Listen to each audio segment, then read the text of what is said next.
Ghana simama onyuru adwo enam so ama takrabwan so wa prene dabre wo akyerebe no asuo no abusuafo anwumre no sia aboya madehia ne munyina adwo ama mo akwa abadeba amansaje atumu kasa fidie Ahenkan 93.3 FM so abusuafo ebra so asiesi enkonya e o maame akua frakoma batampa studios na ensema odu esem to for da roma wanum atena kwadwo apo kasebo de matintim de agu enkrata so wieye obo atedi mo semufo panyo so eje bre so ni mu kroden de di kan na sevata se waso atimu enkyeremu ayo man mu ensem yede ebedan wo na wodia ne se ensem no edo so pa tu beyi wasum na so wagire nyina de agu asum kama na ensam no dedi Kasiebo mu akotre no ebi ane se wa manyosam no MPP amanyokuo no guso toato adwere edi nioma tutu akwam senya kopon ya adma hwe bedamemenda wonom kwa akoto aba na abato no hihye nyina no abato committee no omabekasa achechire no mem Ghana simitwani baako Kojon Kansan Lewin eyiniti se obegina apremra shebjofie akonya na sansoso ena eye opanyini a ubowram ewo National Democratic Congress ani samanyo kono yo mka samafo opanyini kwantrafo owura sameja vi same no kasai wode Bank of Ghana governor edi ahwa paso ena nenam wotete awie onumnyafo Kennedy Japan so aba beche wo mo ama free SHS no emu ayedin na Ghana gas wonum aduma yafo ana wonum soso etiamu omu kyeremu se agirasidie bi akoso a ha sempenfo yafia ne ani akire Ghana ya helpa na de bebre yen enyinama hoden ani nsuo yebetum abusuafo samwei ani afufuro bi na kan ho na anwumre yi egu apono eso a semtwafo de agire yakuntan se ya medesemu na yentosemu ba baamu kyerkyeremu emmaw nemom kana sene so ese de ofudu apane piano bofre de so de ense koso yie na se de oman mu nsam da ye de besom mo na ye kroginti kofata motos se onya ya sa akwa wobeso ye na sram ye de oman mu nsam aba bedan wo enti anwumre yi wo boya ti dom sanso na Jubilee Hospital so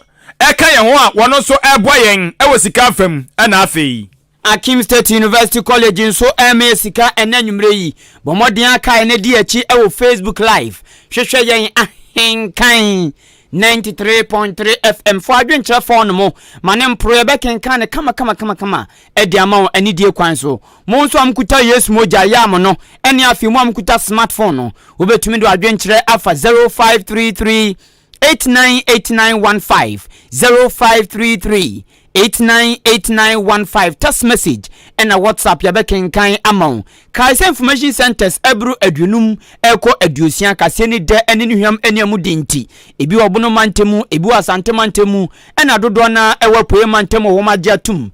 fa kase live enwumre yi akenkan fo abete nka eye me kwaku anin kusi buadumene adwen pa hene kofi mensa adwen papa na papa endi wani kan Ghana shimama jebre na eyi wasum ensam no emu enkyeremu ni fiti ase enie Ahenkan FM akwani mu edawo na ye free nsam no ase ewo eye amanyosam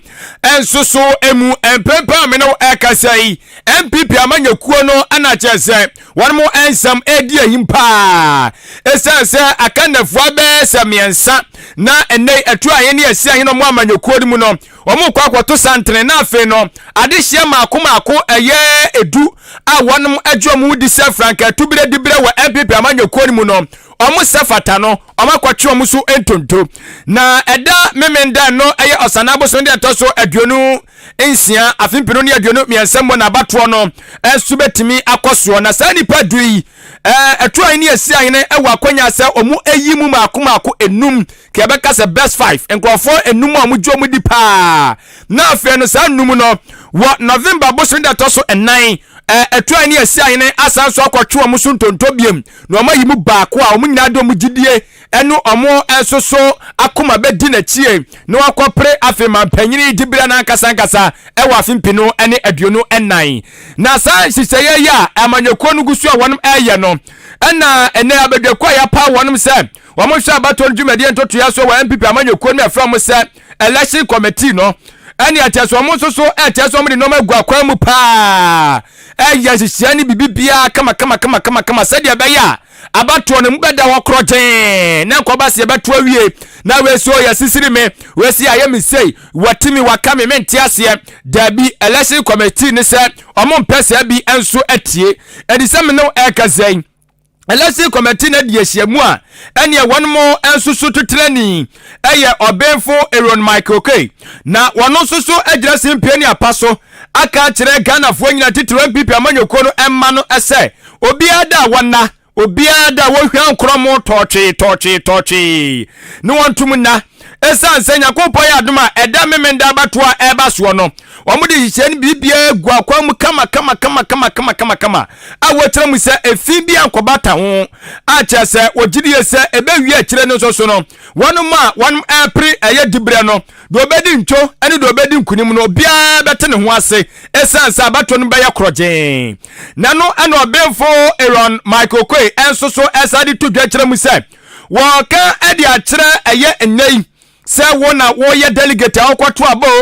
se wo soso na wugina eye dibra na pribio munyina wasu obia manani na wasa aboa wo esansi wa wunim abaye wadwese odi sika ebeto eye enkrofo adwene enu omunim dia no vote buying no wo bokokọ pa sese wunim na yefunu yaw na amanyekuo no yato aba no wie ni ya dia so to fama na yate se o eni pasumasi kura sa wo no woto enkrofo adwene o ai enkrofo kokromoti woto ye vote buying wo diska wuram waso sa nipa no amanyekuo no fa ho enche utotoroto da biara eda wamu ba twon ade akwa gira amanyekuo no hyehyɛ ne dwumadie na mamra no ano na afi atoto ano wanya no yie papa bia fa ma na mra ne bowa enyo bi na kuma nchi bo siako wode tiri abagye akyerema ene amanyekuo no nyema bia waso omoye anase eye asotwe bia waso omde ma bia no ombehwenom de ma ase de ese na efata obenfo Aaron Michael Kwe ekyerem ese abatoa no se de woka no wonom asinkete so ombehwe ama pepepe yo aye adwuma enti vote buying die womo enso so kura nyankopɔ ya adoma eda memenda afi kura November so de no so anya de so wonom betwe kura so obi so enkoto eye nkrofo adwene etu ase hyeye bi omde agu akwaso bia no osere etu ahene ene asi ahene ene afenso so no wonom mu gina pe tumi ni nyina no obi ahwe so obedi hye no so na timi enso aboa. With regard to vote buying and that kind of thing, we are very mindful of such challenges in politics. Those who have the Constitution of the Republic will see that political parties can't just operate. All they do must be in accordance with democratic principles. That is a mandatory provision of our Constitution, and we will ensure that that is done. It is because of such problems that the committee has found it necessary to also ensure that you cannot bring a telephone, because the telephones take pictures. It's not because of calls. It's because of pictures to where you are going to vote. We make it an offense so that we don't have a situation whereby someone takes a picture of how he or she voted so as to go and sell it to somebody for some financial interest or whatever. So we are mindful of this and we are doing all we can, reminding the public also that in this good country of ours, vote buying is a criminal offense. If you engage in it, both the giver and the givee will face criminal consequences accordingly. And in fact, it is because we are all to go by democratic principles that we have invited you here. You are stakeholders in the democratic process, the fourth estate of the realm, and we expect you to actually help us to. Enti sawo tomma ana sawo to bi kokroboti so nkwato aba ma wa wu gisika no ene wo so a wo de ema munyina no amamra no ana tiasimatiatia so no mo aso ba ye hye we afutu sem a eye otutrani edema abedekwa ya pa mo se MPP amanyekuo no Franka Tubre abato a eba bekoso no presidential election committee wono enanyo mututrani obenfo Aaron Michael Kwe ana rishimama wote ne nka enso eno na no si ya pe ana eye opanyini baako a wono enso na so abato adwumadie ne ntoto ya eso ede ema New Patriotic Party NPP amanyokuo no owura eye nimako Evans nimako no ono so kyerem se obi kan nansa na kora na obepru no minima akeka nsam no obeso obu nkonta kyerɛ nkrofo a enei yɛfrɛ mo sɛ atuai ne yɛsi ahene ɛwɔ Super Delegate Congress a ɛkɔso no anase ɛbɛkɔso nyankopɔ adoma memenda no krofo mo akonya so nkwakoto aba no bie wɔkyɛ sɛ okeka mo nyinaa bomu a Ghana fa na nyinaa no ɔmododoɔ ɛyɛ maako ahakono aduonum nsia 956 ɔmododoɔ ɛno no na wɔkyerɛm ɛsɛ mantam maako du nsia no nso so ebia munu bɔwuram a wobɛnya atuai ne asia ine ne biom bɛfiri mu anso akɔto aba no abato no wɔkyerɛm sɛ wɔmo empɛsɛ nipa kwakɔbɔ dɔmpem atere so wɔ baabi fa akunti no wɔma ahwɛ ene mantam bia no wɔmo ɛwɔ ɔma so yɛ wɔ hɔ no ma anasɛ biaya a wɔmo kwakɔto no yɛ friend sɛ center no ɔma yɛ bi wɔmo kwakɔto no hɔ na atimi enso so aboa ma nnoma atimi akɔ ɛyɛ enkan ɛde ama wɔmo wɔkyerɛm abiam kyerɛ sɛ afe nipa kro no se medical ka cho se nipa makoma ko 956 eno mo hwe anim so amkwato abom ye to ani asi ahene no na se wodwudi anase se wobehu se woka ho ana wonka ho no eno so mu nkyeremu enie wo kyerem ese National Council for no omo nyina aka ho omo nyina ye to ani asi ahene ewo Super Delegate Conference o se Congress no emu eno achi National Executive Committee ye techo mu tia from se NEC no wamo so eka ho afei eye mantamu no Executive Committee fo ni nyina no wamo so eka ho ebi afei eye omamu ni nyina no amanyokuo ni mu one more Council of Elders wamo so eka ho ebi mrase bedwafo mo MPP amanyokuo ni mu nyina no wakonya se Super Delegate Congress no wamo so ekoto wonum abakwakyere madwene afei wo kyerɛ mu se omo wo representative fo bi so a one mo so ewo party ni mu ti wo mo so akwanya a mo so kwakoto bie afei one mo a mpanyufo matwamu kwa mabeye officers ewo amanyakuo ni mu no ye from say past national officers no omo so akwanya say one mo ebekwa akoto ebie afei wo kyese omo ankrofo omo so esia namu omo si eye external branch fo no wo mo so anamu wo kyese branches no so ye maako eye aduonu enso 27 wamuso nyina wa akonya afei founder members one mo so etuam edi akotene wamuso akonya so amkwakoto ebie etisa eye edi ambobobo ye se wudi baabi a na waboa ho na wakoto aba owura Evans ni maku kyeremu ese wabu kunta na wie no osan so de todwa kyeremu se omo akukuduro edi no magu akwan mu ewogidie mapa sa batuo wadie tisom de agu akwan so yi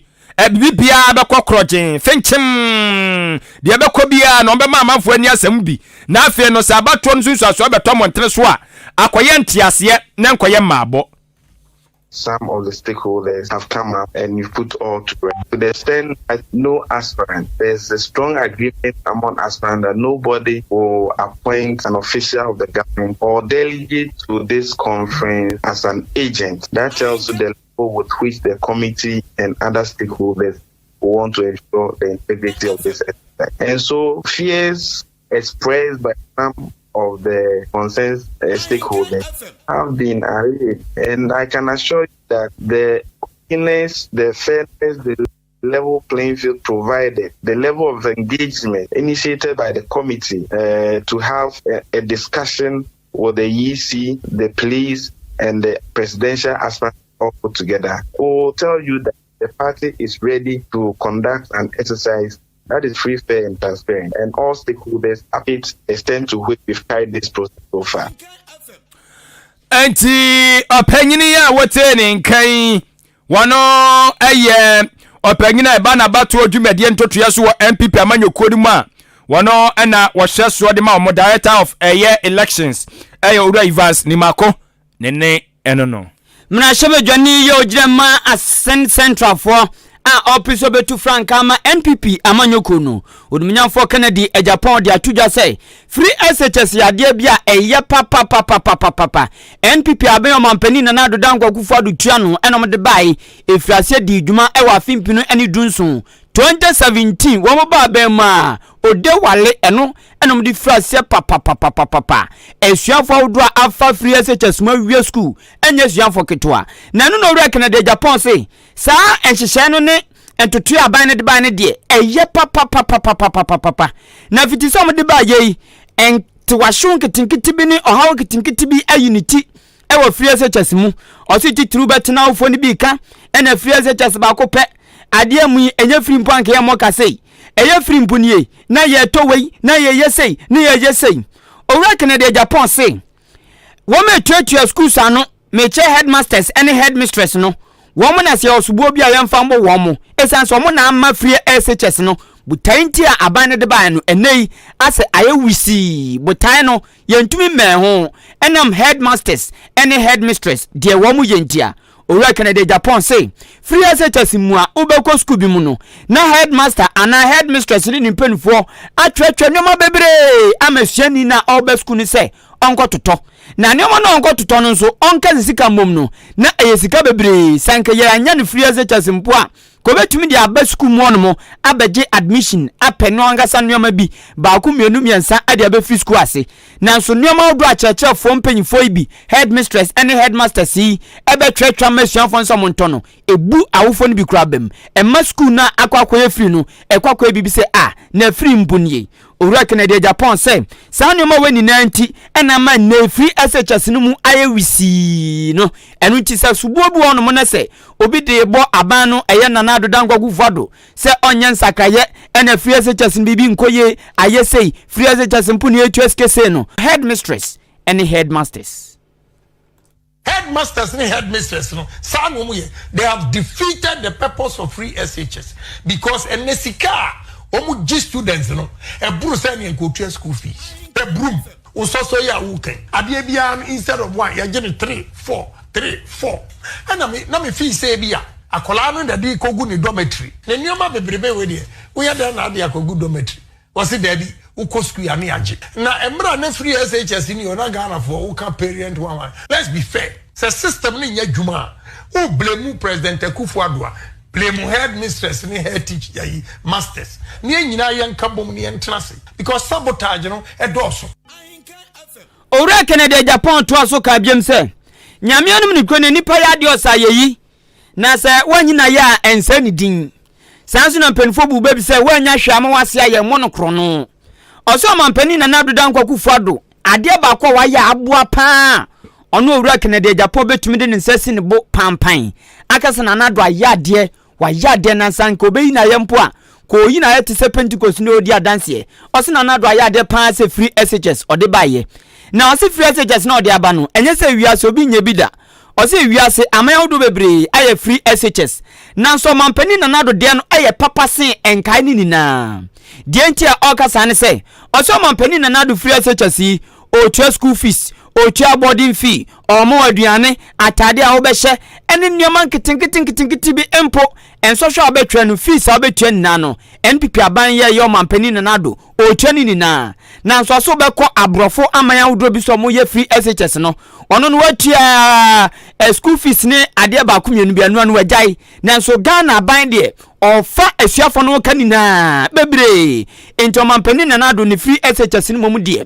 eye pa na enum na oche sei yana eye no nso ama awofo no bi atiada aban beye na nado obeye ni na amaye entama awofo no bi sesika bi mpo ono mo na siasi ontuafa mo na bofra no school ma na otwetwe ne ho na ya ne ya te se de otwe ne hunu mu hwi na okacha awofo no bi nso sei wo mo so enyo masede de sefata a wo mo de bo masuafo na wo mo fra wo school mu a ebebo ma wo masua no akonkan ma wo mo nyai bibia ma aban no esansa aban ne sei eye free nti why we should praise President Akufo-Addo ni say odidi school fees yetua boarding yetua after the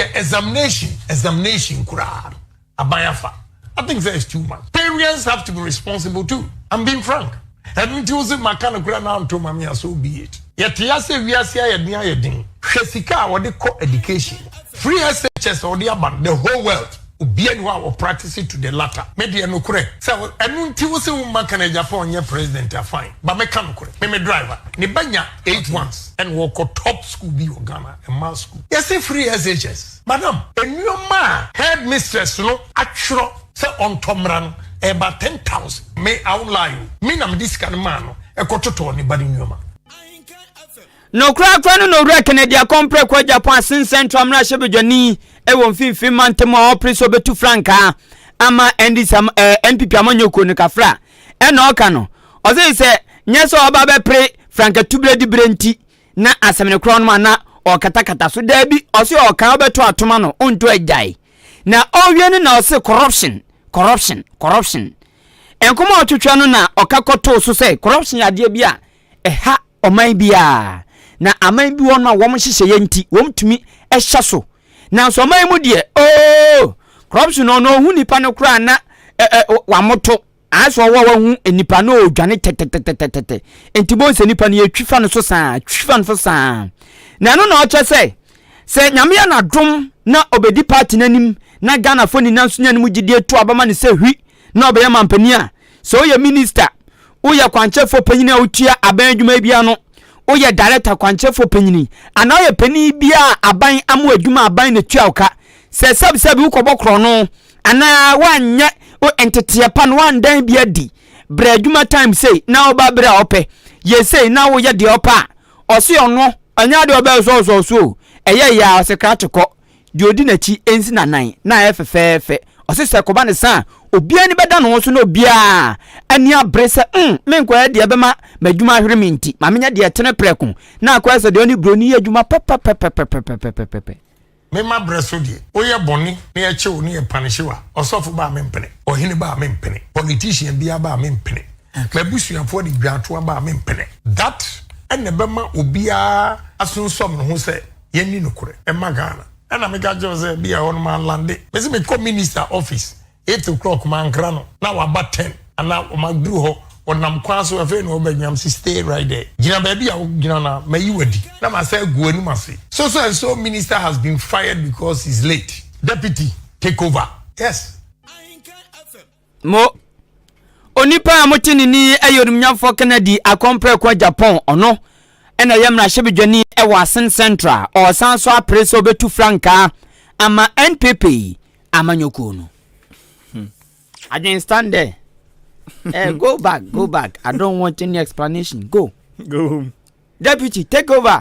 I'll fire you. Now, Saba Quesia. Casho be bayensem, or be bedinzem. Down me call government hospital and come soon. Be any time a doctor and family man. Obo life for Kwanzo. Giachi or Kwanzo. I tell what sound could to an amount could be saying, eh, nothing. Uko government hospital adanya e was say doctor 14 na ayar for ne ba consulting rooms no I think say 5 say e brosa but 5 or more and 5 ye ko any say doctor ba ko pe na o duty omo maka no apom no mo ko other place ko omo ko other wards ko akoye adwuma intini later omo ba be stall won ayin bi system no ya yes system bi ena enu ntina ma bibi basa ena ya foni na gu ono mo na doctor ni ba ko pe intenu say doctor go don't come go and do shoemaker deputy take over na ko ye ni na ngantu ngaba cha say bibi sensia doctor ni bibe ebe ka say time say na meba adwuma ba ni de ha adwuma aden ko ya sabia say adentina abrofo adwuma adentina abrofo adwuma ekoso ena adentina de bia before ka say broni adwuma de unye say untumi nyo say time yes because Ghana o meso so Ghana me say why late obeka say ko obesakel why late kura ni 8 what check kura 8 so obedwuma but obeko ayasabia bi be 10 11 years doctor mai enya no poko ada government nyuma wudi on kura bebre tani so betima bo life bebre be na face break ko aba nyuma ni bebre district assemblies DVLA me all institutions say ano no hu ni say enye na make say Ghana no ye yade no enye ne dia ana me say adwen da bi we no eye ni da ho ne ase yes enya ne dia no la adwen akwa se wo tonko o class unse ka se jai unfi but uti nipa na abɔ ne twede a ne nipa no so onna biem me se adwen na ntinka bibi sei na ya fire ba ko ɛhɔ na ya pam na wani tua unim de asi a wo be bi onye da onye sigana na ya ne se abaya adwuma no bataka nipa obenya kukudu obeye saa de no Ghana na abaya adwuma titru aye se school ne saa we no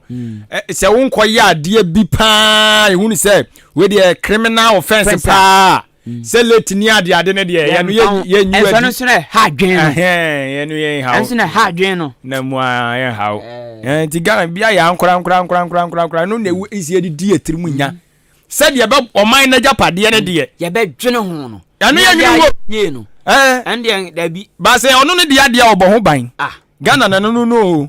wa ban dwuma bi mo sika kakra omutumi enya free nchenchen no o de saving mo be champo a fine kakra mo betena mo so mo de aye renovation ba ko nenu miensa bi na edu om de betwi edam mo okran pron person mo tifri aban sikam na o yesan e de mani se aban dia enya ne dia enti aja ken se oba o de anuadin be ba ho wo ya no apam na me de se ma de kan aka se me hu ne sa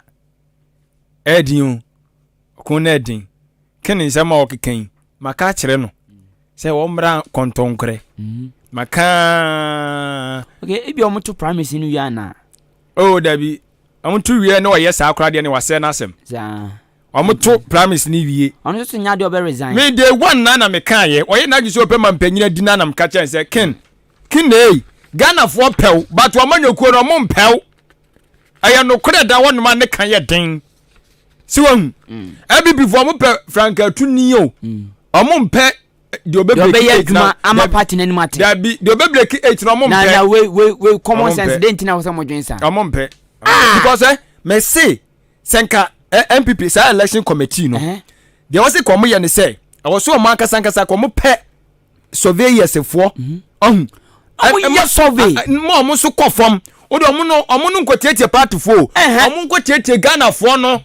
ega me koto ade odwom cha se adwadifo ne nkomo mu di nipa ba ko din no mo bo ya de we ne pe omo di we ba nam se adwadifo ni nanim de ekọ obi anim na se nkofo ni di enoma chi pa yes eti Bastin ena omajai ena minister mu atumi bodua to so se wan to anyankopon obedi nka tua uka omo buru nua ena me ya no ase enwen ansa na etu anamon da sa na tie ase enwen ansa na etu anamon me say ekeye good mo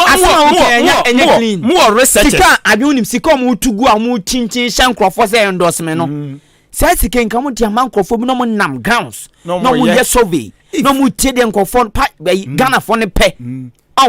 te say de akwatia MPP chairman kan no o se mo ntu abanyi candidate a mo manfo ne penti mo so omo enti nka munya no bi but we do munya ne munya ena mo enti minim sa research team no minim what is their duty our political na si ansoma wa yansoma wa o company no wan ya fa say ya research kasa ye ai ono election director and research yes okay research enti nka mo de akura wo se mo ye no na nka mo ye survey wana nipa 10 wana Ghana for pepper if some per some break 8 na nka munya se mu true support ma cause mo yesa 9 na aka na mo Ghana mo ka ti we nka mo ye wi a we mo ye wi a ye mo obi and declare support dabi ni am ye ja o mo gum yes no obi atin ba bi dula mo na mo hwe wo mo we na free and fair na mo be free and fair election na ministers mu a MPs mu a DCs mu a ebi twanwom ebi yesei me mo tumi a agro wo mani so papa mo tumi a fiti national chairman honorable intim ne na ne secretary Justin Kodua ma pam wo mu nyina mo party mu na ka me wo panini a ope chairman ju poster kakra bo adum se nyamya ya wie na mo amode nyankopon edi agro na mo de bokron no tamaso mo de bible bokron no na mo de ye de mo pe tamaso mo de be go opposition ana mo de ye de mo pe abro nya nyansani no so won de wa beka so no abro nya nyansani no so mo te de wa beka common original chairman nyansa da ni team na wo wa hyebo na ministers mu a oh my god a hyebo na wantimi andi mo amanfo declare na bi bru nu ya fam abronya statement no o ma hunu ma so on to aba no on pani ba bi ntina on to aba no na reasons nso na emu da na sense nti se nipa du kopre ade party kese sei na emu ankase ni bi asori di ba ko achi na den na mo ku na mo pese ba no ku no na mo pese mo start man ba wei sanka general election an ke betumi de ade kese aba o se ndi ntimi nduru ke betumi de asem kese aba pa se nipa du pradia na sa party ba ko na emu akuku dam no asori edi ba ko achi a den na aka che nipa 9 na aka no de ya ne say de 2008 see no election committee na kasa pese na yo madwuma but the see year 2008 bi na party mpanyfo ne ye no maamua party no ebi ko opposition a majority leader we are number 1 o kan ho na party na ko opposition majority leader omo na mo bra so one chief whip another mpre omo na mo because mo na mo start ye sa madikra na nipa one ete ye nyina eta one we achi jo why so say one munyina mo kan panyifo mo trafie ma kware nanka no ya kan nanka refo a mo kan bi ebi ko opposition ya mo na mo ya say bibi besi bonse sankofo ya betufo ho na befa wane befa dia wuye na ebi asemasi na Eastern Regional Minister ebetufo seminti anayenti na wubeti oyo bebodi aka na dio bebodi na opon kuma betufo na utie nyoma bia wakane nyoma bia waye se ebu afutu na depend on bebia omo image no any said your my raise your word no omo say omo image me ya o me de ade ba minim de ntia ama impenfo bi santumi anya kukuduro ye nyoma bi san minim de ntia se dan ya bie so akere wo mo senso ya ahye omo so mu wuda o senso ya I don't know nya twum saafo no mo ye ne sa ni nyina sabi mpreduasa nya twum ne wo bi mo papa because omo ye ne sa ebi mu de ne se yenya ne sa se be kogo de enkokona so no wadi bi so enti yenya ne sa na de oba no kan mo no back in the 8 omo ye sa dodo na be se 8 be ba so wadi bi ntu no be se woko yes because candidate na bia wo tusuru nya de Ghana fo pe yere ne ba nya opposition ya beko se nyina aboyen ena bi onim se ba kono so a wo ba no no ebi oba ma ne bi ni eti be kogo de enkokona no mo bo MPP mu no titi ase yentiem yentiem na nyina emoyen tiwe no omo sa abo na agungrofo aduani mu kwa yentiem na mpaja na mumu bi empani bonne pa no mo ye no mumu bi empani bonne pa ani bi no mo ye no na nyama nyosem na enka no kra nka we na nka kofo ba na ebogene so atweka well yanko Ahenkan FM ya kan ya adwene o se be kan wa adwene na yanko beki date musimu bebreki ya kire mu kwa mfa so bebreki a musemu mfa sa akwan no so ya te ene ya be twa mu mase ya na mu amgase mani aba mu so samada ye be nyane mu ma yanko yanim na ye wo amanyosemu na emom ya de ni kire mu e wo kine ya katamanso amanyoko National Democratic Congress ndisi amanyoko no eyezu eyeza na omu kita wudi akwa nkyerafo panyene ayowura samidamfi na so be kaya Bank of Ghana omansi kakra ba ta ne de beto montesu kire mu se eja omatra ya omutisi ya no omahusa se de no mase bi keka kono eda na nyiri pa kwa me kuruma peso enya sisi ho anyini enti omuto no ma no omyema hyo mu prim edan die wanhwa da che betime asuma guagu ye so edi asembeba edi atowenche mbeba enti esoso omda ya na omti sa de no mepa tan foforo edi atan foforo na omso mbepa no ana eja omakopan sika nyina be semfie mienu kura semfie miensa chini afimpinu ni dunkurumu ana omote so mo firi ase so omo esi sa dan yi na sa dan ya omo esi na so matan ya omo sie yi ana omo si wei omo nkwaji obi asika na eyo omo akase adwuma omo ye ewo Bank of Ghana so mfa so a eba no ana omo di bi esi o matana ye no sa asemu e beto dwa no eya ndi samanyoko no emuni ye omatiko kum apai adaya omuso omonti ase say Bank of Ghana tablisika no esom America dollars no 250 million say omudi kwesi o matra foforo bo akwawie we so no mama ya denden si nwantan yi Ghana 42 omo wa balance house no ene eye wisabianhye wono mo wodure ho a wonte ase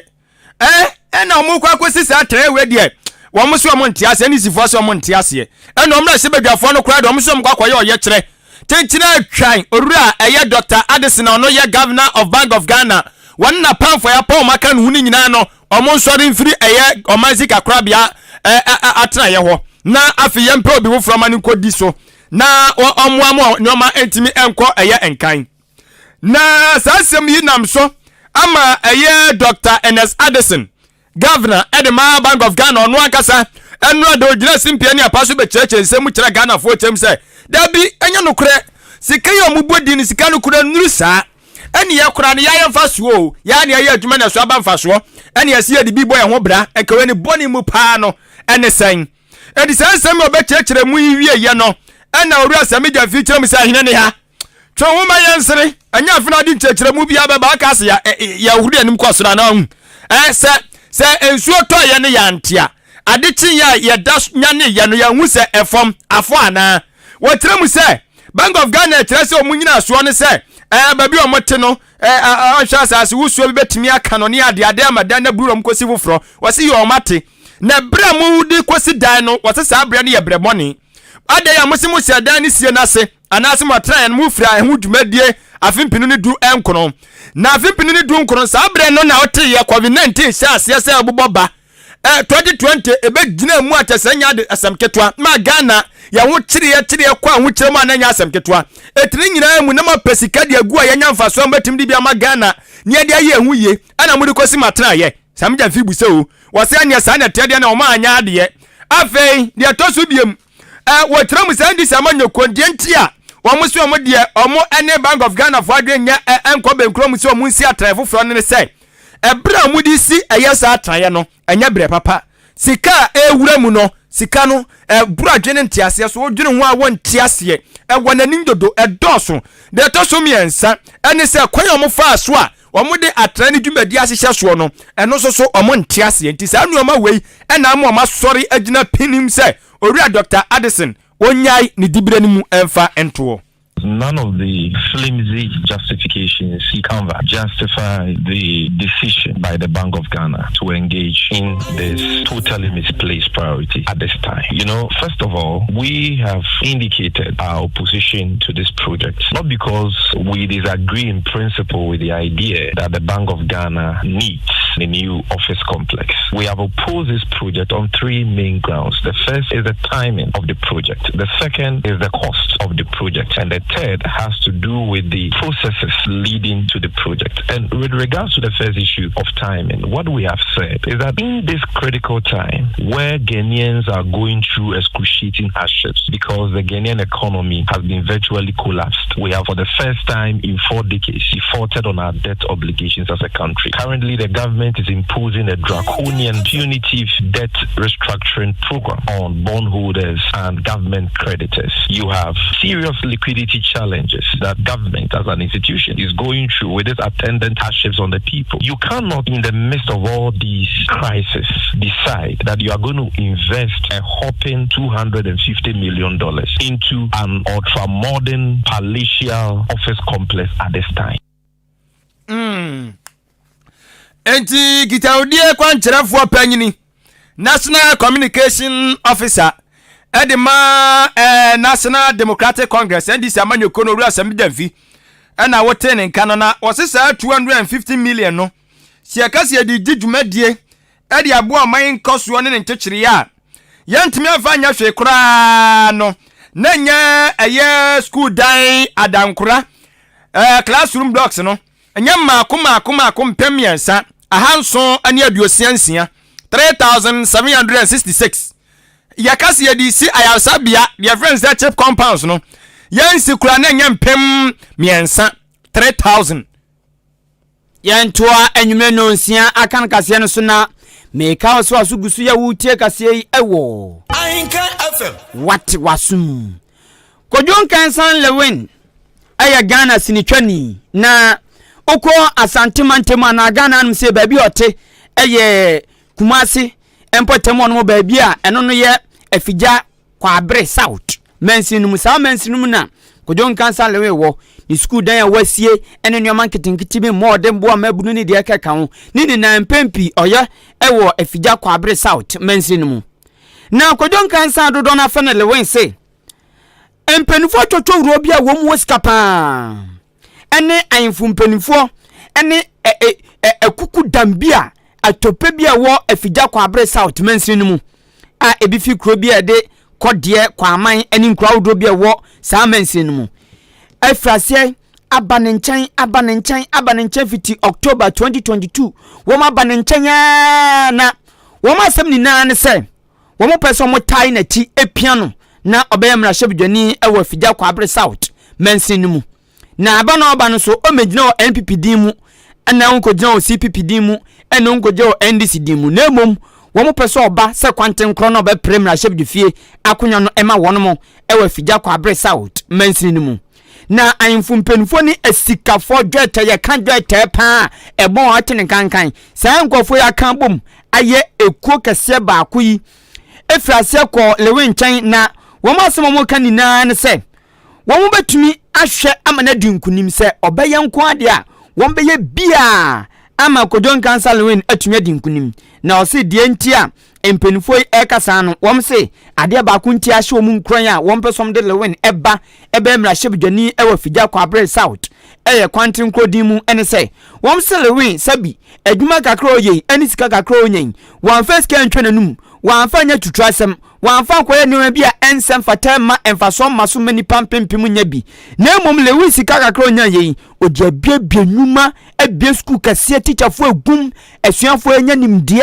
ene mwa ketenkete bi ene project bi a oye wo mansin mu nkroto awdom no eno na hye wo mu nkran se abamu an ye hu se so koya mra hyebdwani a obetumi aye de aburu sei na so dwete a obetumi di akọ predi nkunim no eno na akoya sem o se no nti ene ma ayinfu mpenimfo esikafo a sika bon a wote ene de ekeka wo mu fi afigya Kwabre South eka bom ye ko ba ko a wo mu aba ne nkyanya ya fitiafi atwa mu ebesi mprempren a wo mu se opeo 2024 lewe ba ti odin kunim se hwi obeti onabu kodon kansa aka lewen Semacha Toma Ema Wasanka Bibia on mere be last year kakano free October number general abeduji no mo on man empen fu bi kodi empen fo ska fo amai fo ska fo bo ma fo ska fo suko fo ska fo tikrim fo ska fo shere fo ska fo so mo hia ai meeting na kwambia no so mo be independence for MP na metaso na kwambia fo bia so mo mawene no mo mawene am say you para me ko ye de me bi be MPC mo se dedi mo hwe seminya ska me actor ska ketenkita mitimkiye atma school itwa sini akase ewe na sabi mo ska ka metimi apre no me de minister kine bia na ni nyisane ma no tikwa be mo musika manya nyina mo fa so be support me ekwa e bibia o me ya mama se na be independence abewe ni aba de kwani o makafi ahame up to now na sempa me de movie Mr President ebe o mbeje full movie no okohe enum pokwa na za asase mo no ate mitwimita mpa omonti ase mo ne ma makasa mo fa mafata na nanto mo mpenefo pi se kwambia so mi ma de kokona o fo sama ma be MP no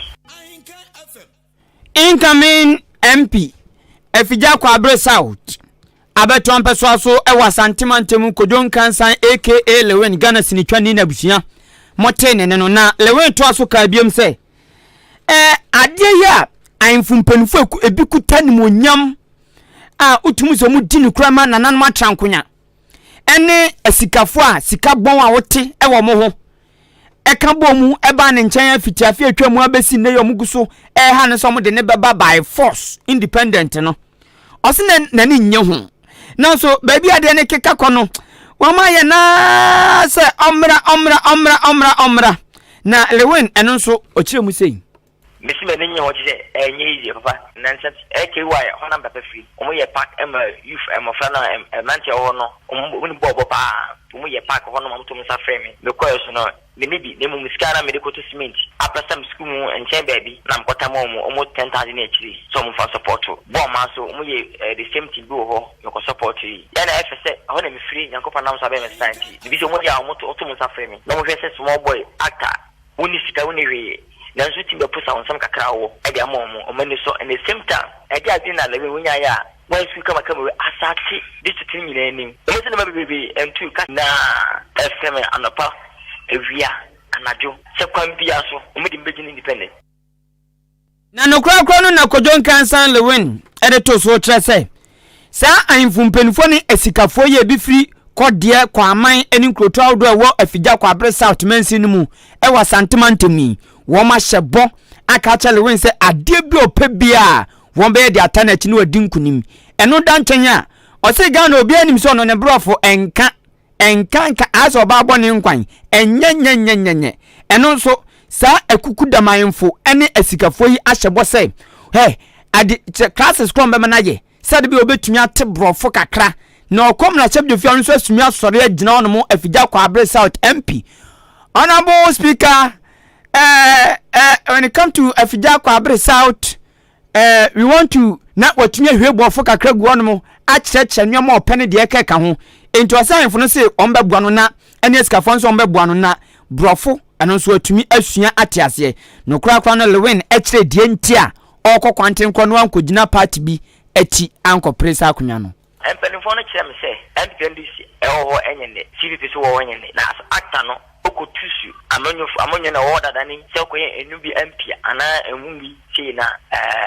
we public figure man for forcing ebasa na offense no watch me no emwa enti no omoti mafi MPP ni NDC mu ne CPP for independence na be ya enye se we politics bi akwa politics akomanti na NDC eni to mu nyina ya bua hanfo na skafo nya ka kum ayi magina se independent na omudi akunya na fitina mame omuso taichi sefa me kasa mi fa bia ebasa ba figo hono mu kwampa na umbetaichi ama kwambia so mo fetiche sa teacher ksie abeche me anymere awia brofo bia obeso mo moche kojon kan sign lewin eye Ghana sinitwani ena mote nenenentu oyiniti ewo afigya kwa abre south se kwanten kro akoprimra shebde fie akunya abusiafo ade menka he okay but sanko tumi be ye MP anko be ye adwuma sen MPs bebre wa Ashanti regional obetumi isi Ghana no isi ehia sa enkrofo no enya brofo kan na a good nso se okọ independent yes onya ko se MPP na NDC ade okana no kre kan fans na emu bechetu eno de no ho ke be affect no jama anhwa oyi sine kran ke odo amanfo de be hwe ne de ke ti kwanten kro ne de Dumelo si amanfo hwe ni movie o se Dumelo si amanfo hwe Dumelo no movie no nani wo mo bebiri sa on nani shada ni wo so de ndi ayukuya but lewe de ono eno ana sisi o dependias a profession oko independent ne de ye pa ye de nyame ase on ko bi ana yemfo ne niska fondo mo hu oni muso pa o na eduru ba bi o mu kro ya be yodium minjindi so be sa because of koyon mo fa so no minjindi dabi minjindi se be du ba bi o mbe ha no ana akwase meji jo kotom ne but le we minjindi so be sa me de mempe on be so be ha no ho aden no dabi mu ha no sa ena me so onya kakra na wotumi ye na onye no a na ebia MPs ni so eba sa constituency no mo mo onye den omo ye den omo moa ebia omo mo ntina anfuneska fo mu a etu sa na mo oze one omo ne maami akasa ne wo fa kasa chase omo ya se ewiase na ewo sisi a no kwisi ha do se wan kasa wunsi ugina ya mo obi nsi gina ye ma so what ya se le we free se wo mo an hunye ya mo ha no ho ontwen se nini mu kura so onfa to ba bi akwa se oni sika no bi so do be ko school na udu form 2 no jae mo enti mo ha no ho onya no na ye tua ne ka mu jae be tua ne ka be le tua ne ka na se parliament ye be tua ne ka wonya de oye na hunhia bate bi adwen omunzu nso betumi abaye adwuma mo adwuma de nyine sa de na ye menyini me sa de na I don't believe it say kakra na me ye no me pese me ye ne kase ma mo nti no mo nya me MP asa na maye oboa ese ono nka bibia san yes ono nka bibia san ba na ehu de obetumi aye dan do betima ye no ogusu a wo ye no mempushi nipa no do betima ye no wo ye no na mo ma na ba bia gina no atumi aye ne mo a boni be ne o ye ma ba bia gina me ma example ye papa kwesi akwa na wonye o me ye MP no you see na ni din wo mpatamia no how was it ono de ne different from Lewin de no ade na different no onye business man no onye sam journey awo na adwuma obi na kwata obi eko bi na ka se chinchina Lewin de na o ka no ayimfum o ba se nganya ze ona bo kwesi akwa obi anka nja ne se wo mra ono ankasa na so beba number of vote ready so beba o